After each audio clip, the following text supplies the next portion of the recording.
BNP বারবার বলে যায় যে আসলে বিএনপিকে মানুষ কেন ভালোবাসে। সেই খালেদা জিয়ার আমল থেকে বিএনপি সব সময় আলেমদের পাশে থাকে, জামাত ইসলামের পাশে থাকে।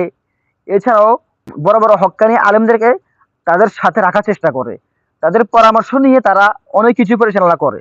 তো সেই কারণেই কিন্তু বিএনপিকে আমাদের সাধারণ মুসলমান আমরা যারা আছি আমরা অনেক ভালোবাসি, আমরা অনেক পছন্দ করি। কিন্তু সেই বিএনপি যদি আওয়ামী লীগের মতো, ফ্যাসিবাদের মতো ভারতপন্থী হয়ে তারা যদি আলেমদেরকে প্রতিপক্ষ ভাবে, তাহলে এটা বিএনপির জন্য, বিএনপির ভবিষ্যতের জন্য এটা ভালো কিছু বই আনবে না। কারণ বাংলাদেশের মানুষ চাই আমাদের নেতৃত্বে একজন আলেম আসুক।